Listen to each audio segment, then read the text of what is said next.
मणिकर्णिका। ये Banaras and death, ऐसा मतलब जीवन मृत्यु और बनारस। और लोग तो यहाँ नए नए लोग आते हैं, जवान लोग ना, ऐसे सिगरेट पीते हैं और ऐसा लाइक कि उनको लगता है कि दे आर लाइक एंजॉइंग कि सब कुछ। बट मुझे एक्चुअली लगता है दे तुम आर एंजॉइंग। फिलोसफी के हो, you will like have some light on this topic something. Actually मैं इन्जॉय तो कर ही रहे हैं वो, है ना, ऐसा नहीं है कि वो इन्जॉय नहीं कर रहे। पर प्रॉब्लम इस बात की है कि वो उस इन्जॉयमेंट के दौरान ये चीज़ का एक्सेप्टेंस नहीं कर पाते कि दिस इज़ मोमेंट्री। और जब किसी व्यक्ति को, किसी इंसान को इस चीज़ का एहसास हो जाता है कि दिस इज़ मोमेंट्री, ये एक सिर्फ कुछ समय के लिए है और उसके बाद ये मेरे पास नहीं रहेगा, वो होता है अल्टीमेट एक्सेप्टेंस। अभी कुछ दिन पहले जो है मेरे एक दोस्त से मेरी काफ़ी चर्चा हुई इस बात पे। उसका कहना था कि फ़िलॉसफ़ी के बारे में जब उसने बात शुरू की तो उसने कहा कि व्हाट इज़ रियलिटी ना। और उसने बोला कि फ़िलॉसफ़ी टारगेट किस चीज़ पे करती है। जितने भी फ़िलोसोफ़र्स थे, जितनी भी फ़िलॉसफ़ीज़ आई हैं अभी तक, उनके हिसाब से मोक्ष है क्या, है ना, अल्टीमेट गोल क्या है लाइफ का। तो he was little bit confused कि क्या है अल्टीमेट गोल। तो चूँकि मुझे थोड़ा बहुत जो भी ज्ञान था फ़िलॉसफ़ी का, जितना मैंने अपने ग्रेजुएशन के दौरान पढ़ा, उसमें जो मैंने सीखा एक्चुअल में मोक्ष क्या है, the acceptance of the reality ना।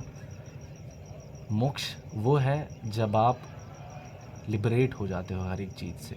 और लिबरेट कब हो गए, आप स्वतंत्र कब होते हो ना, किसी चीज़ से आप स्वतंत्र कब होते हैं। तो इस पे काफ़ी लंबी चर्चा हुई और जब बात चलने लगी मोक्ष की, तो जो मैंने बताया उसको वो मैं आपको भी बताना चाहूँगा। और वो ये था कि मैंने जो बताया उसको वो ये था कि मोक्ष एक्चुअल में होता क्या है। मान लीजिए आपके पास एक नई गाड़ी आई, आपने कोई नई कार खरीदी या नया घर लिया, नया बंगला लिया, कुछ भी ए टू ज़ी कुछ भी आपने अपने लिए लिया।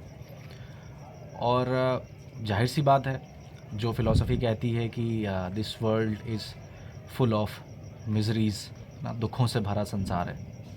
तो समस्या कहाँ आती है? समस्या तब आती है जब हम किसी चीज़ को ऐसे स्वीकार कर लेते हैं कि हाँ सिर्फ मेरी ही है, ये मेरे जीवन का ही हिस्सा है। श्रीमद् भगवत गीता में भी श्री कृष्ण ने कहा है कि इस दुनिया में जो भी अभी आपके पास है वो आपका है ही नहीं ना। कल किसी और का था, आज तुम्हारा है, परसों किसी और का होगा। तो जब हम ये स्वीकार कर लेते हैं ना कि ये जो आज कार है कल मेरे पास नहीं रहेगी, या हो सकता है जब तक ये कार रहे उस कार के जाने के पहले पहले मैं ही चला जाऊँ ये दुनिया छोड़ के। तो जब इस प्रकार का स्वीकार करने वाला भाव आ जाता है ना, तब आप मोक्ष को प्राप्त हो जाते हो। यही मोक्ष है। मोक्ष वो कॉन्सेप्ट अलग है कि आपकी मृत्यु हुई, आप स्वर्ग को चले गए, आपको मोक्ष मिल गया, वो अलग की चीज़ें हैं। उसमें भी मोक्ष यहीं पे है कि जब आपकी मृत्यु हो जाती है ना, आप हर एक चीज़ से बिछड़ जाते हो, सारे दुख से, सारे सुख से, हर एक चीज़ से दूर चले जाते हो। तो जब किसी चीज़ से आप दूर चले गए, यही मोक्ष है। तो मोक्ष ऐसा नहीं है। और जब आप देखते हो गौतम बुद्ध ने भी ये कहा था। गौतम बुद्ध कहते हैं निर्वाण प्राप्ति ना। तो निर्वाण प्राप्ति क्या होती है? गौतम बुद्ध को इसी जीवन में निर्वाण प्राप्ति हुई थी। तो बुद्धिज़्म में जिसको निर्वाण बोलते हैं, हिंदुइज़्म में उसी को मोक्ष कहते हैं। तो जैसा कि गौतम बुद्ध ने कहा कि इसी जीवन में निर्वाण संभव है, इट मीन्स कि इसी जीवन में मोक्ष संभव है। और ऐसा ज़रूरी नहीं कि मोक्ष आपको तभी मिले जब आपकी मृत्यु हो ना। आपकी कोई बहुत लगाव वाली चीज़ है और आपने जब ये चीज़ स्वीकार कर लिया कि एक दिन मेरे पास नहीं रहेगी, आपके अंदर ये स्वीकार वाला भाव जब आ जाएगा कि ये मेरा पति है, मेरा बाप है, मेरा भाई है, और एक दिन ये मेरे साथ नहीं रहेंगे, एक दिन ये इस धरती को छोड़ के चले जाएंगे। जिस दिन आपने ये स्वीकार कर लिया, आप उस पर्टिकुलर चीज़ से मोक्ष को प्राप्त कर गए। तो इन छोटी छोटी चीज़ों से, जैसे जो योगी होते हैं, जो अघोरीज होते हैं, वो मोह माया क्यों छोड़ देते हैं? वो घर छोड़ देते हैं, सारी मटेरियलिस्टिक चीज़ें छोड़ देते हैं। वो इसलिए छोड़ते हैं क्योंकि they want to get liberated, उनको मोक्ष चाहिए। तो वो शुरुआत ही इसी से करते हैं। जब एक बच्चा छोटा होता है, तो उसके पास खोने के लिए क्या होता है, छोड़ने के लिए क्या होता है? उसकी माँ, उसका बाप, उसका भाई, उसका परिवार। तो बहुत सारे लोग ऐसे होते हैं जो योगी बनना चाहते हैं ना, जो स्पिरिचुअलिज्म में जाना चाहते हैं, तो वो क्या करते हैं, शुरुआत यहीं से करते हैं। उनका जो मोह से बिछड़ना होता है, उसकी शुरुआत ही यहीं से होती है कि सबसे पहले उन्होंने अपना घर छोड़ा। और घर मतलब घर, घर मतलब माँ, घर मतलब बाप, भाई, बहन, दादा, दादी। तो बिछड़ना उनका यहीं से शुरू हो जाता है। धीरे धीरे धीरे धीरे जब वो अपना घर छोड़ते हैं, फिर वो संसार से दूर जाते हैं। त्याग उनका वहीं से शुरू होता है। आपने जिस जिस क्षण आपके अंदर त्याग का भाव आ गया, आप मोक्ष की तरफ आपका एक पहला कदम आ जाएगा।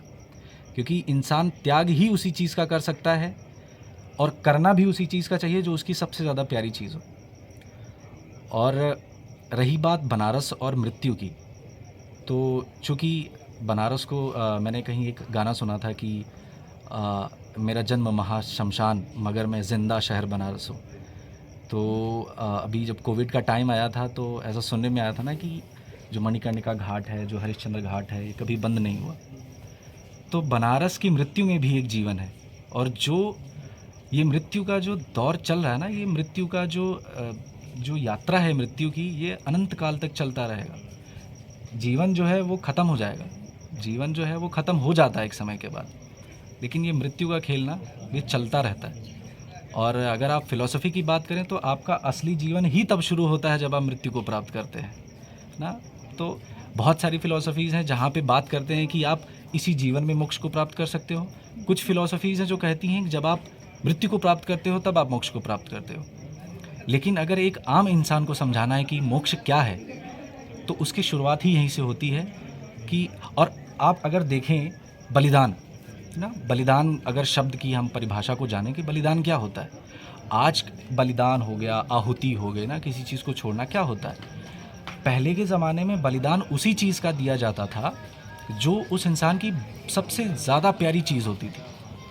आपका बलिदान तभी बलिदान माना जाता है जब आपकी कोई चीज़ बहुत प्यारी हो और आप उसका बलिदान कर दें ना। दान, बलिदान ये होता है। तो जब योग करने की शुरुआत होती है, जब स्पिरिचुअलिटी की तरफ लोग जाना शुरू करते हैं, तो उनका सबसे पहला बलिदान होता है घर। वो घर को छोड़ के जाते हैं। तो यही है, जब आप आज जैसे हम लोग गए मणिकर्णिका घाट पे गए, तो मैं खड़ा उन जलती हुई चिताओं को देख रहा था और मुझे कोई डर का भाव नहीं आया मेरे अंदर। लेकिन मैंने आपको देखा, आप थोड़ा सा डर से गए थे ना और थोड़ा सा मुंह घुमा के पीछे चले गए, बट मैं वो एकटक देखता रहा। क्यों? क्योंकि इंसान इस जीवन में जितना अभिमान किया, जितना गर्व किया, किसी को थप्पड़ मारा होगा, किसी से झूठ बोला होगा, किसी से प्यार किया होगा, किसी की ज़मीन हड़पी होगी, किसी को ज़मीन दी होगी, तो और वही इंसान आज कौड़ियों के भाव में जल रहा है ना। कितना खूबसूरत है ये चीज़ देखना कि इंसान को जिस चीज़ पे सबसे ज़्यादा अभिमान होता है, और वो शरीर पे सबसे ज़्यादा इंसान को अभिमान होता है। कोई बलिष्ठ है, शरीर से हट्टा कट्टा है, तो उसको लगता है कि मेरा शरीर ही सब कुछ है, लेकिन उसको ये नहीं पता होता कि एक दिन मेरे ही अपने ही घर वाले आके हमें दफना के चले जाएंगे, जला के चले जाएंगे। मैं बहुत छोटा था, मैंने गरुड़ पुराण पढ़ी थी, थोड़ा सा पढ़ा था, तो उसमें मैंने कहीं पढ़ा था कि जब मृत्यु होती है ना, तो जब जीवात्मा निकलती है शरीर से, तो वो शरीर में दोबारा जाना चाहती है। जब वो देखती है उसके घर वाले, उसके आसपास के लोग रो रहे होते हैं, तो उसको बहुत तकलीफ़ होती है, बहुत पीड़ा होती है कि मेरे इतने करीबी परेशान हो रहे हैं, रो रहे हैं, मैं फिर से इसमें जाना चाहती हूँ। तो यमराज जो होते हैं वो उसको पकड़ते हैं, बोलते हैं ये गलत है, आप जिनके लिए परेशान हो रहे हैं वो असल में आपके लिए परेशान हो ही नहीं रहे हैं। तो जीवात्मा को बड़ा आश्चर्य होता है कि अच्छा कैसे? तो बोलते हैं सब आपको दिखता जाएगा धीरे धीरे, बस वेट करिए। तो जब इंसान का शरीर रखा जाता है, धीरे धीरे उसको जब प्रक्रिया होती है अंतिम संस्कार की, नहलाया जाता है, कपड़े पहनाए जाते हैं ना, शमशान ले जाते हैं, शरीर जलाया जाता है। तो जब इंसान जो जीवात्मा होती है तब भी बहुत परेशान होती है। तो यमराज कहते हैं देख लो, ये तुम्हारे ही अपने ही करीबी हैं जिनके लिए तुम रो रहे हो। और एक समय था जब तुम कहते थे हाँ मैं कमा रहा हूँ तो इनके लिए पैसा खर्चा कर रहा हूँ, इनके लिए, मेरी भावनाएं इनके लिए हैं। आज वही लोग तुम्हें ऐसे ही शमशान में ऐसे ही जला के चले जाएंगे और पीछे पलट कर भी नहीं देखेंगे। ऐसा होता है ना कि जब चिता जलाई जाती है तो पहली आँच जो है वो देखी नहीं जाती, ऐसी प्रथा होती है। तो यमराज बोलते हैं कि देखो, यहाँ तक कि तुम्हें पहली बार जब आग भी लगाई गई तो लोग तुम्हारी तरफ देख तक नहीं रहे। तो एक तरीके से वो जीवात्मा को समझाते हैं कि व्यर्थ की चिंता कर रहे हो।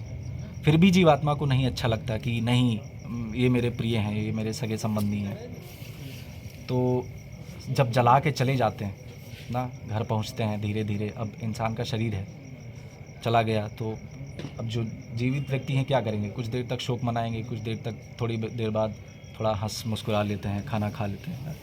तो यमराज ये भी दिखाते हैं, देखो अभी थोड़ी देर पहले ही तुम्हें जला के आए हैं और सब बातें कर रहे हैं, हंस रहे हैं, खाना खा रहे हैं, तब भी जीवात्मा को नहीं लगता। और हाँ, एक चीज़ तो मैं बताना भूल गया, जब चिता पे लिटाया जाता है तो जीवात्मा कहता है कि ये मेरे को जला देंगे, तो यमराज कहते हैं खुद ही देख लो। तब भी बोलता है कि नहीं, आप मेरे को वापस जाने दोगे तो मैं जीवित हो जाऊंगा, ये परेशान हो रहे हैं। तो ऐसी मान्यता, ऐसी प्रथा होती है कि जब चिता जलाई जाती है तो उसका सर फोड़ा जाता है, बाँस से सर को फोड़ा जाता है ताकि वो ब्लास्ट ना हो। तो यमराज दिखाते हैं जब, और ये काम कौन करता है? बेसिकली जो बड़ा लड़का होता है जो चिता को मुखाग्नि देता है वही करता है। तो जब बड़ा लड़का खोपड़ी को फोड़ता है तो यमराज दिखाते हैं देख लो, ये वही तुम्हारा अपना ही खून है, ये वही औलाद है जिसके लिए तुम ज़िंदगी भर कमाए, अपने शरीर को जला दिया, खून पसीना एक कर दिया, आज वही तुम्हारी संतान तुम्हारी खोपड़ी फोड़ के जा रहा है। जीवात्मा को तब भी नहीं लगता। ये मोह ऐसी चीज़ है ना, मरने के बाद भी नहीं ख़त्म होती। फिर आता है धीरे धीरे 10वां संस्कार, जो 10 दिन बाद होता है। तो ऐसा कहते हैं, गरुड़ पुराण में ऐसा लिखा हुआ है कि 13 दिन तक जो जीवात्मा होती है वो घर के आसपास ही होती है आपके।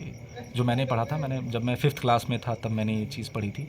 अब मुझे शायद पूरा एग्जैक्ट वो चीज़ याद ना हो, बट जहाँ तक मुझे याद आ रहा है उसमें लिखा था कि शायद उत्तर दिशा में जीवात्मा रहती है 13 दिन तक। तो जब 10वां संस्कार होता है उस दिन लोग खिलाते पिलाते हैं ना, ब्राह्मण बुलाते हैं, खान पान का व्यवस्था होता है। तो यमराज फिर दिखाता है, बोलता है देख लो, तुम मरे नहीं और तुम्हारे मृत्यु की जश्न मनाया जा रहा है ना, तुम मर गए हो और तुम्हारे मरने की खुशी में लोगों को खाना खिलाया जा रहा है। फिर थोड़ा थोड़ा मन जो होता है जीवात्मा का थोड़ा सा हटने लगता है और फाइनली आता है वो 13वां दिन, जिस दिन 13वीं होती है। तो देखा होगा ना कि 10वां संस्कार जो होता है उससे ज़्यादा खान पान का व्यवस्था जो होता है वो 13वें दिन होता है ना। 13वीं के दिन ज़्यादा आदमी आते हैं, ज़्यादा खान पान होता है, वैरायटी बनती है। आजकल तो बूफे सिस्टम हो गया 13वीं में भी। तो यमराज दिखाते हैं कि देख लो, उस दिन तो कम था, आज और भी लोग आए हैं तुम्हारी मौत के जश्न में शामिल होने। तो फाइनली जो जीवात्मा होती है उसको ये एहसास हो जाता है कि सिर्फ मोह ही था, कोई मेरा अपना नहीं है। और जीवात्मा जो है उस समय वो यमराज के साथ वापस चली जाती है। तो ये मोह ऐसी चीज़ होती है ना कि मरने के बाद भी नहीं ख़त्म होती।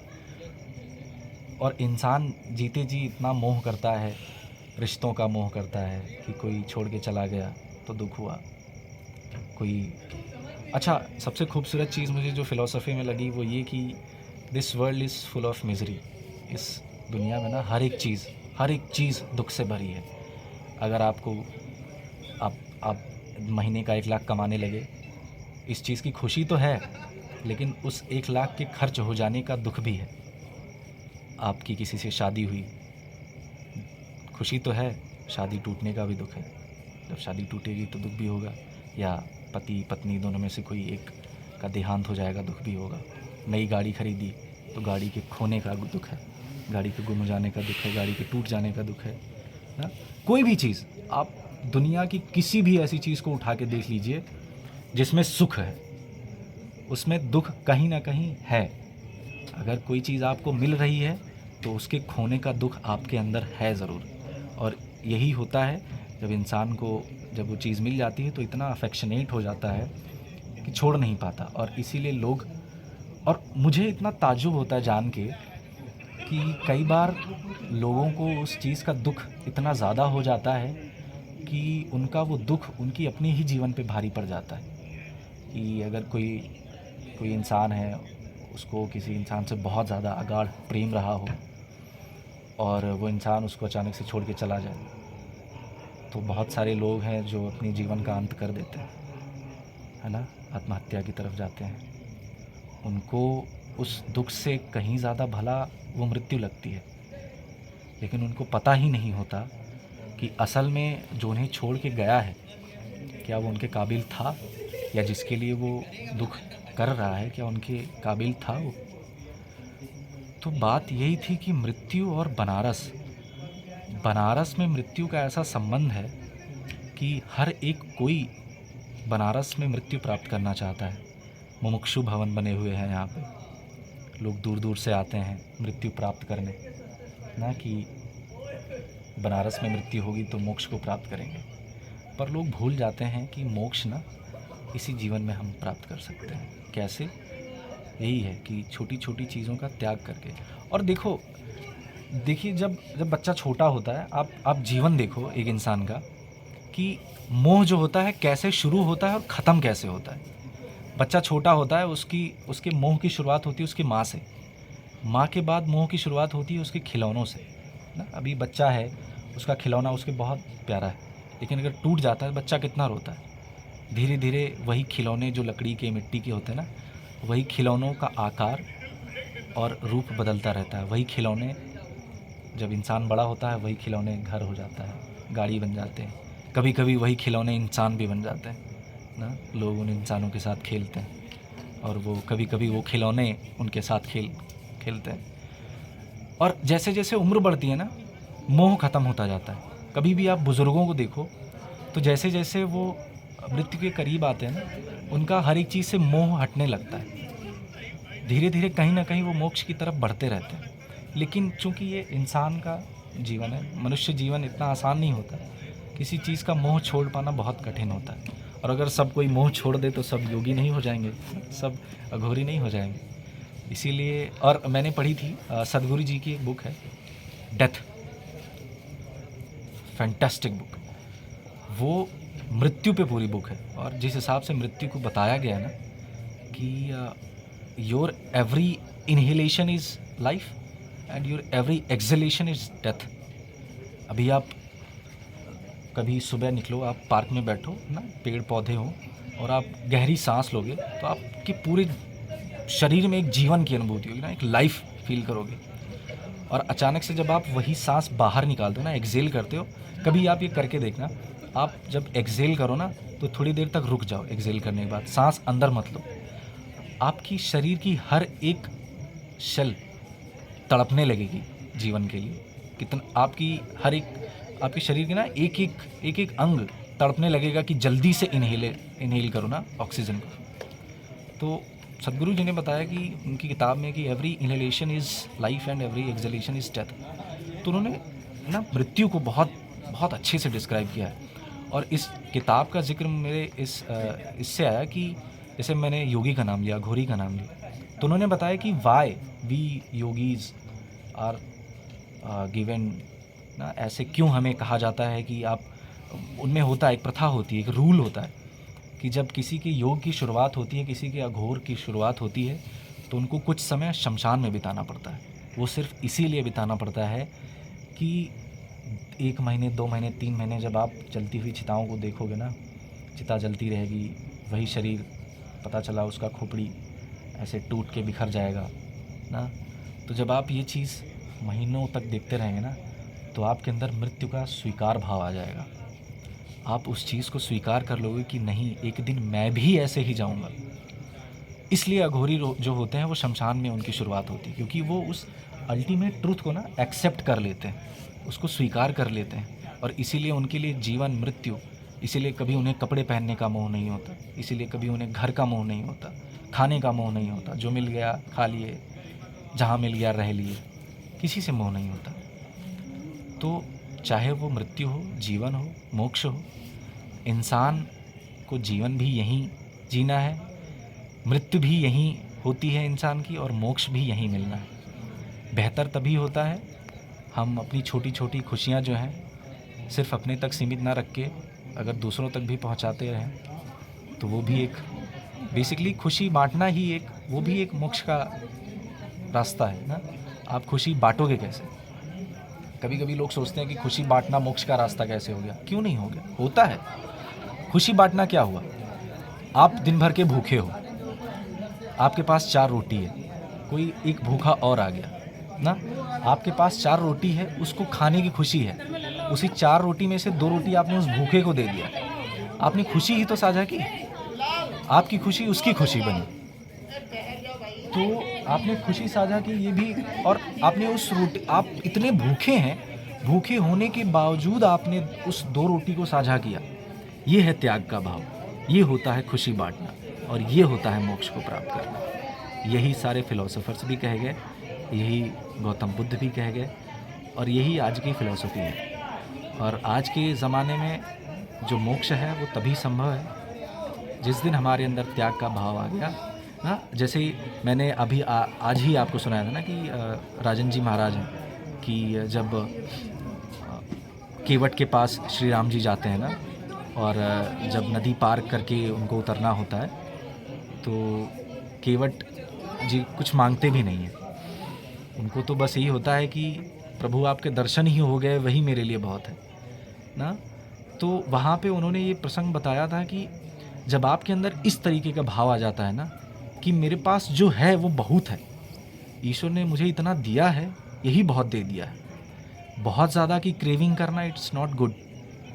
कि जब ये भाव आ जाता है, बहुत सारे ऐसे लोग होते हैं ना जो जन्म से ही अंधे होते हैं, जिनको जन्म से यही नहीं पता कि कौन सा रंग कैसा होता है, रंगों का कुछ अनुभव ही नहीं। ऐसे लोग हैं जो चल नहीं पाते ना। ईश्वर ने हमें वो चीज़ें दी है, तो इसका शुक्रगुजार होना चाहिए ईश्वर के लिए। और जितना है हमारे पास, ईश्वर ने जितना दिया है, उसको अगर हम ढंग से इस्तेमाल कर लें, उसका जो ग्रेटफुलनेस हमारे अंदर जिस दिन आ गई, स्वीकार का भाव आ जाएगा, उस दिन मुझे लगता है जिस दिन इंसान के अंदर त्याग का भाव आ जाएगा ना, वो इसी जीवन में, इसी पृथ्वी पर कहीं ना कहीं कुछ हद तक मोक्ष को प्राप्त ज़रूर करेगा।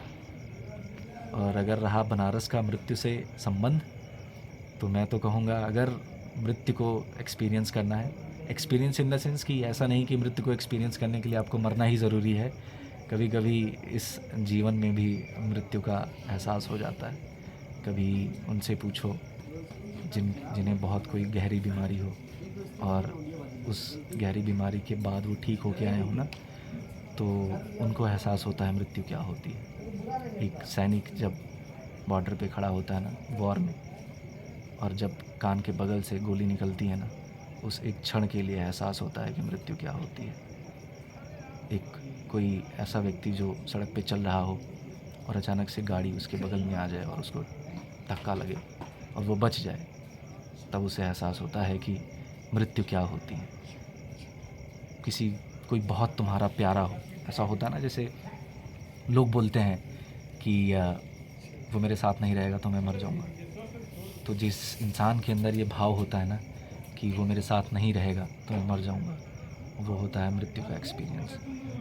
तो इस जीवन में भी मृत्यु को एक्सपीरियंस किया जा सकता है, और अच्छे से अगर मृत्यु का एक्सपीरियंस करना है और जीवन का एक्सपीरियंस करना है तो बनारस आओ और हरिश्चंद्र घाट और मणिकर्णिका जाओ, क्योंकि जब वो जलती हुई चिताएं, उन चिताओं के अंग से वो टपकते हुए खून, टपकती हुई वो पानी, वो आग जब इस खूबसूरत शरीर को जलाती है ना, तब जीवन और मृत्यु सब एक जगह दिख जाते हैं। यह है बनारस।